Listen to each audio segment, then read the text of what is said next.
we've come a long way together, but I don't know that any of us can be exactly sure where we've arrived. And maybe that's in the nature of our enterprise. One of the philosophers we've looked at, Martin Heidegger, talks about the adventure of thinking and of philosophy is being on what is called a Holzweg, that is, a path in the woods. And the thing about those paths is that as you go on them and along them, you can't be sure that the particular one you're on at that particular time will open up to a wonderful and promising vista, or whether a particular Holzweg, a path in the woods that you take, for instance, on another time, might end in some kind of dead end, or you'd be lost. And I think whether you're a philosophy professor or someone that hasn't had the so-called professional training, each experience will be an experience that you have more than once. And if I knew you, I would probably find out that things that I myself might think of as dead ends, you found to be extraordinary vistas. And things that I would think of as extraordinary vistas, you may have seen as dead ends. And I think that's the nature of the kind of conversation that we have. And maybe that's the essential human conversation beneath the roar, the excitement, the movement of the world that we live in and live through. It's wonderful to have a method. And if you have a method, you can have, hopefully, a predetermined goal. And the predetermined goal can determine how to get there and a way of knowing that you've arrived. But I think that as we've talked about meaning, we can't have been altogether sure that we've known just quite what we've been seeking. Now, we've wondered about the degree to which something called philosophy might help us. And I think it's good to remind ourselves that even philosophers themselves argue over what philosophy is, what philosophy can do, and in fact, some think that philosophy is best staying away from questions that can be as strenuous, as agonizing, and unsettling even as questions regarding the meaning of life. But be that as it may, what we ourselves have done in our time together is walked along a number of Holzwege, and different vistas have been open to us, and perhaps we've come to points along the way where we couldn't be sure how to continue or even where we had come. We're said to live now in a postmodern world, and this is something that has many implications for human life and for this strange activity called philosophy that might pretend to be a potential guide for human living. There's said in our time, as we have turned into the 21st century, to no longer be something we might call a grand meta-narrative.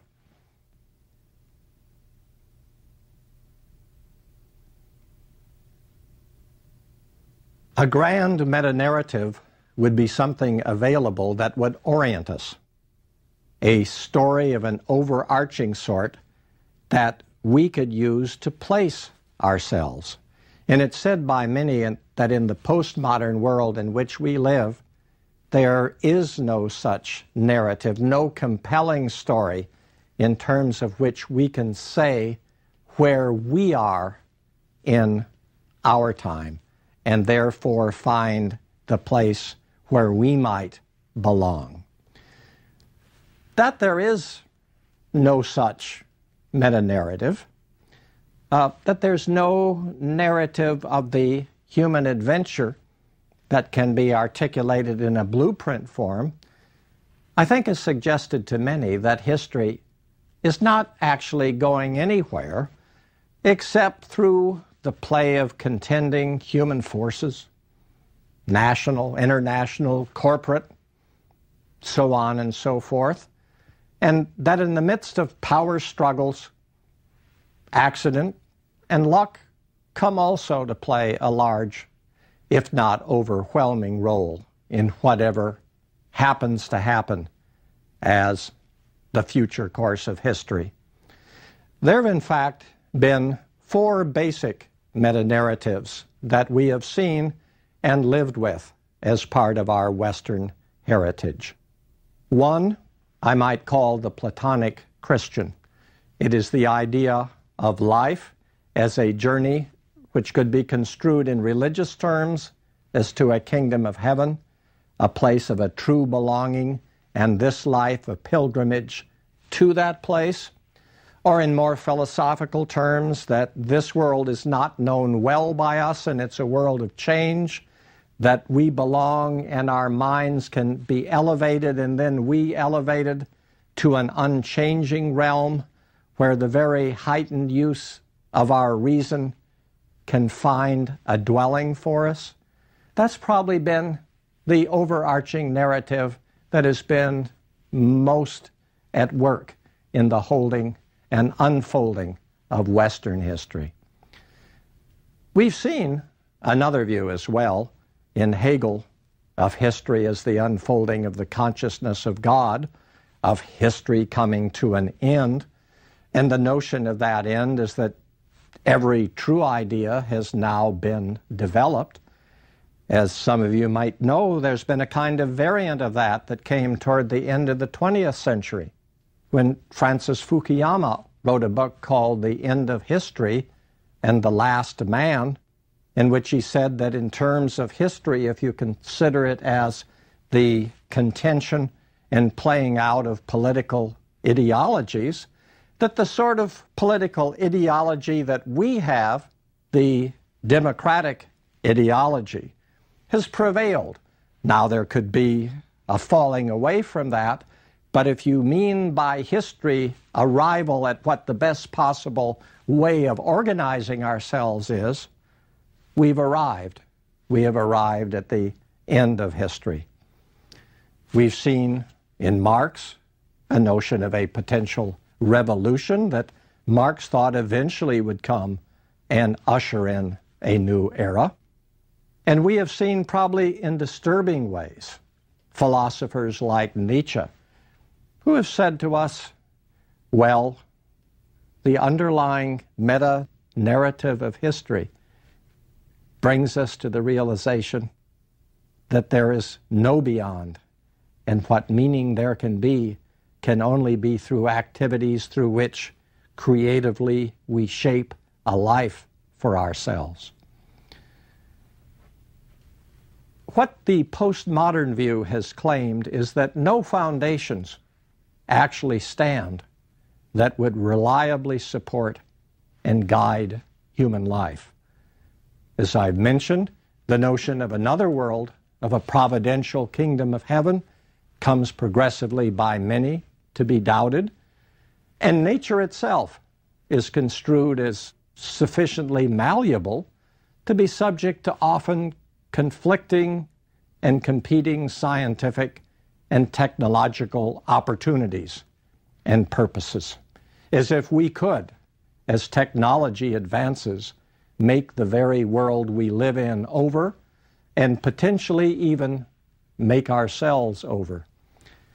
And this strange thing we have that the Greeks told us was what made us special as human beings, our reason, well, it comes to be construed largely in our time as either the very abstract sort of thing that lies at the basis of logic or metamathematics, or as a reason that's so embedded in diverse and conflicting and competing social practices that rather than this reason liberating us, it itself becomes, in its place in different social and cultural settings an instrument in which people argue with each other rather than communicate with each other.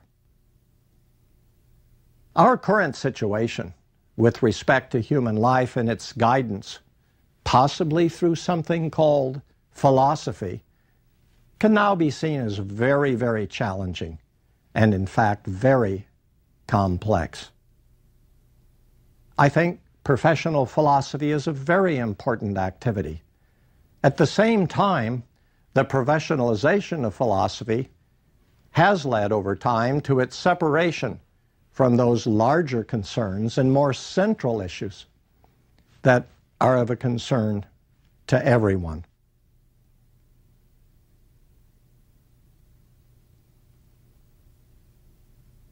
Perhaps this is as it should be. We must consider that. Is this strange notion of meaning, is it something that we should approach in a private matter, and it should be left to the privacy of our own personal reflections?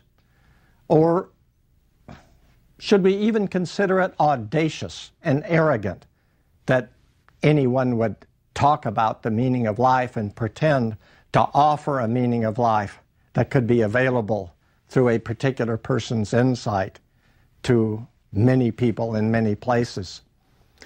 What happened in professional philosophy, a very, very significant enterprise that I don't wish in any way to depreciate, is that issues, for example, in the theory of knowledge, issues regarding the existence of the external world or the existence of other people, became paradigm-type issues to come to work on conceptually and to clarify. And it turned out that through advances in the sciences that we've seen over the last few hundred years, more and more domains have become available for empirical investigation.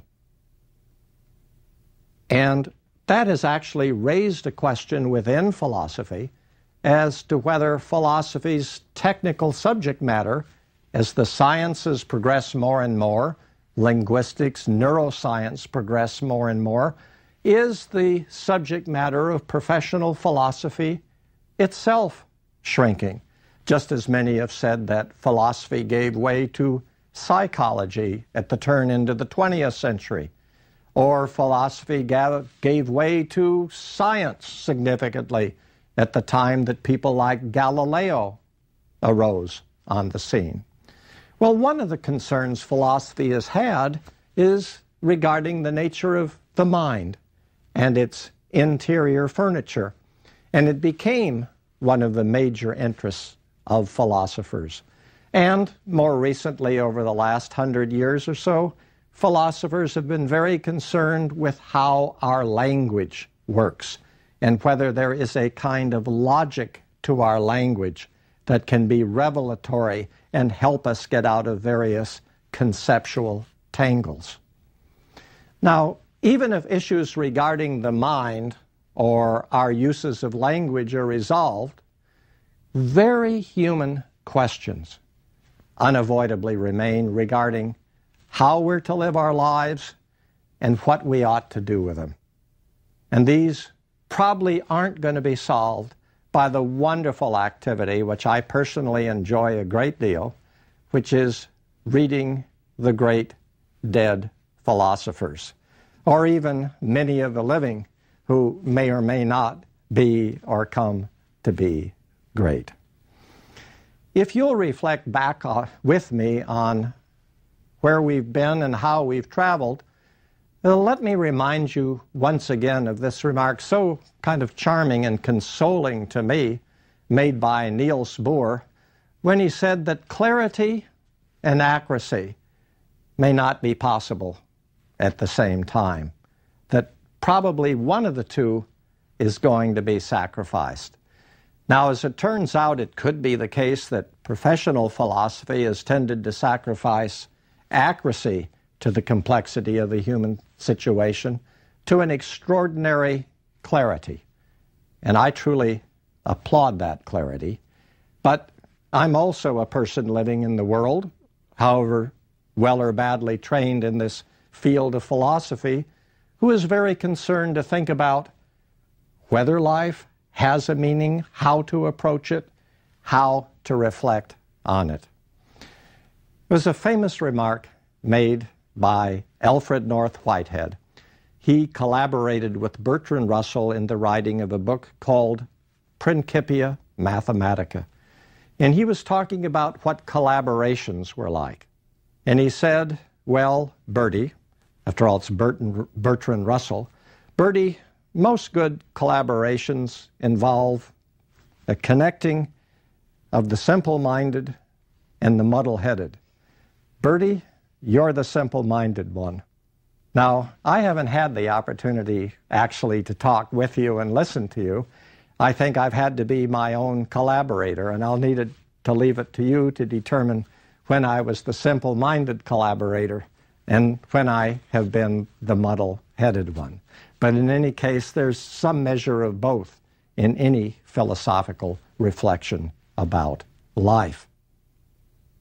Philosophy is born, and I think it continues to bear a complex relation to religion, especially in the institutionalized forms that religion takes. An important way that many have distinguished philosophy from religion is that philosophy, possibly at its best, raises questions, where perhaps religion at its very best has found a way to provide answers. But as we are turning into the 21st century, it is the case, as perhaps it's always been, but perhaps more so now, that we have to reflect on what the questions really are that we should be asking. That perhaps we have to be more concerned with finding better questions to ask rather than better answers to the questions that we already are concerned with. Answers, after all, can sometimes lose their force if the questions for which they provide answers have somehow been lost, muted, or superseded. On the other hand, questioning for its own sake can become all too quick and clever, and it can come to exist then more as a game than as a serious enterprise. There's probably at least some reason to believe that some aspects of religion in its traditional forms speak at least to some concerns we may no longer have or have in the way we used to have them. It may be that in some ways certain aspects of religion as we have known it, have we outgrown them? Perhaps not. Have we lost touch with them? Maybe that's closer to saying how it is.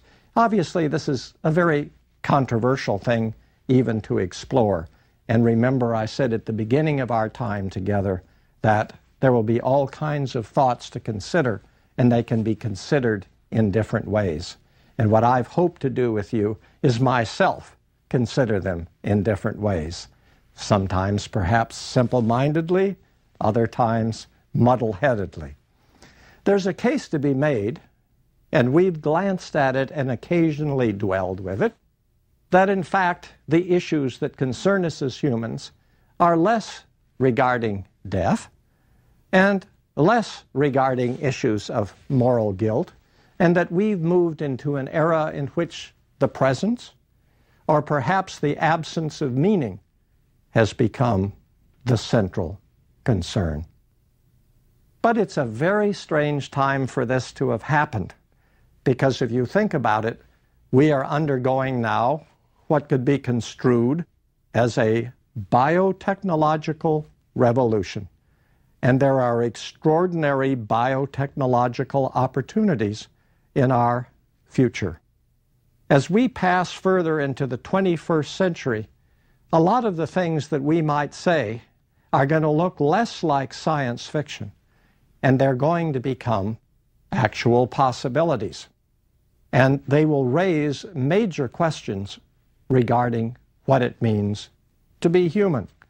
and I think you're quite aware of the sorts of things I'm talking about: cloning, partial replacement of our cells, enhancement of our cells. And if you realize that if we told people who we could bring back to life who had lived 100 years ago what life is like now, they would think of that as science fiction. And here we are with all these extraordinary things. And it's most likely the case that if we were told what biotechnology just in itself will be able to do 100 years from now, we would see that as visionary science fiction that would stagger us for its extraordinary fictional quality. Probably what's needed, and hopefully we will nurture a concern to develop an understanding of it better, is a notion of human nature that will allow us to distinguish between preventive and remedial work with respect to ourselves and certain forms of the enhancement of the human that could possibly transform the human into something that it's never been before, that we can't anticipate. Now, we know it's the case that for some, a Darwinist type of account could render a fixed notion of human nature no longer plausible, and moot the distinction between what is remedial and what is enhancing. It's conceivable the time will come when we'll live in a very brave and a very new world, but as we stand now, it might be a world that would be so strange to us that from where we stand today, it's virtually unimaginable. Quite clearly, if we're to be frank about it, enhancement possibilities of human nature, driven by technological advances, will probably be largely first and mostly available to the economically privileged. But it's said also by many that medical opportunities and ways in which medicine more generally may deal with us will come to compete for dominance with traditional theological doctrines as the 21st century progresses. There are going to be efficiency and enhancement considerations that could bring it about that a quite artificial means, well, it's nearly here or is here, artificial means of reproduction, nurturing, and education will become the much preferred means of human development. In fact, that's an extraordinary thought. Perhaps philosophy professors could be produced on an assembly line by a coming computer company. Well, no, that actually is quite a thought, but I'm not going to dwell with it now in my few remaining minutes with you.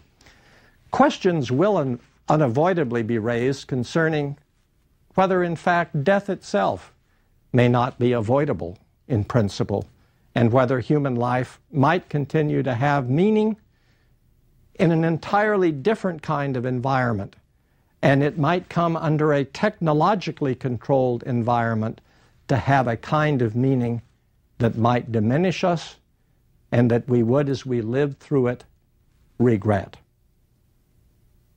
In any case, we do live at an extraordinary threshold with respect to our human situation.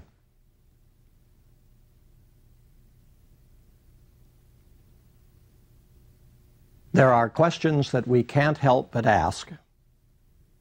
What parts of our past, what parts of our intellectual, cultural, spiritual heritage should we reflect back upon and hope to recuperate, hope to nurture, hope to be sure remain always with us?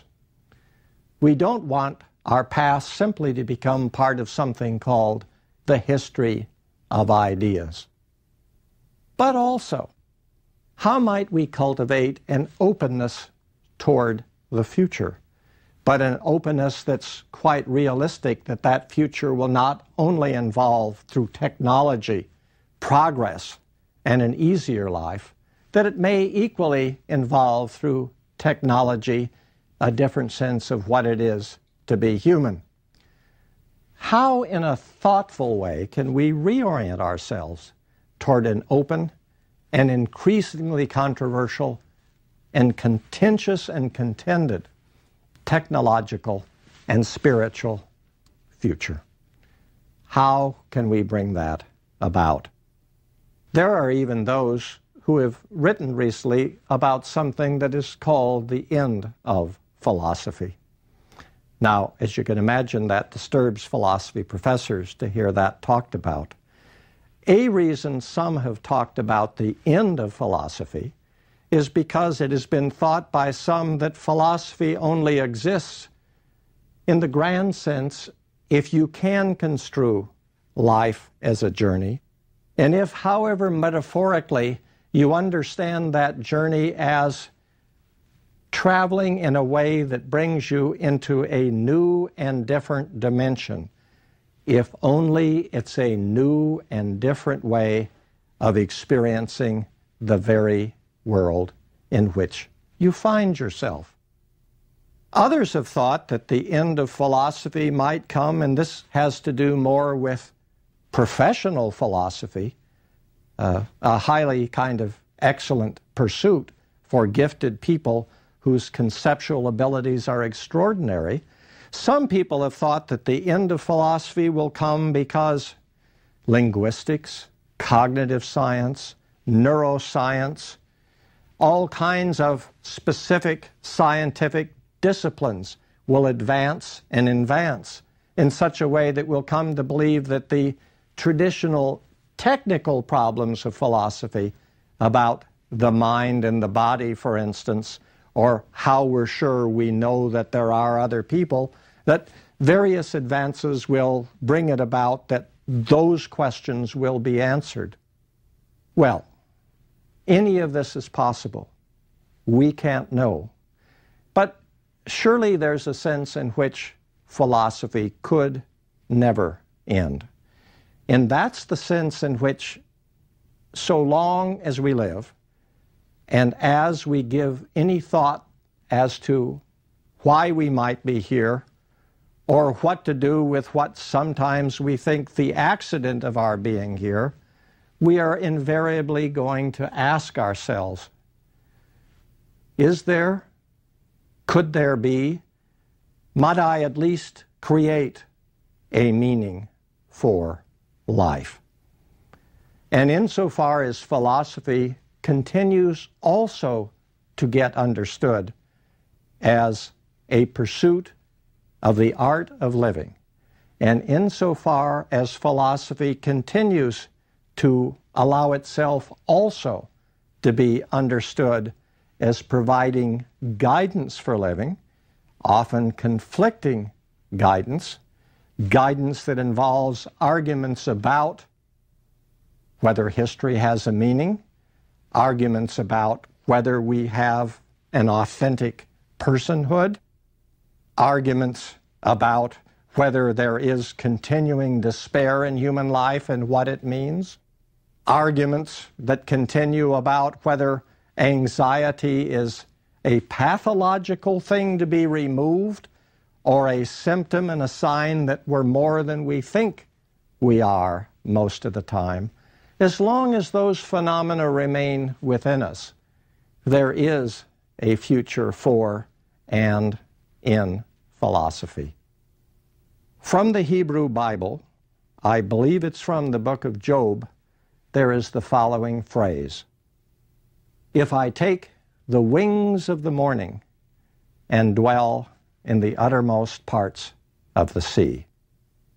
We stand at a point where we are taking the wings of a morning which it is too early for us to see what kind of a day it will be.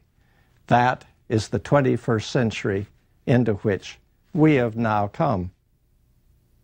What I've hoped that we've been able to do together on our journey together is dwell a bit in the depths of a certain kind of sea, a sea of ideas, of concerns, of reflections on whether there truly are deep things in life, and if there are, how to reach them, and if we can reach them, whether philosophy is a helpful guide to reaching them.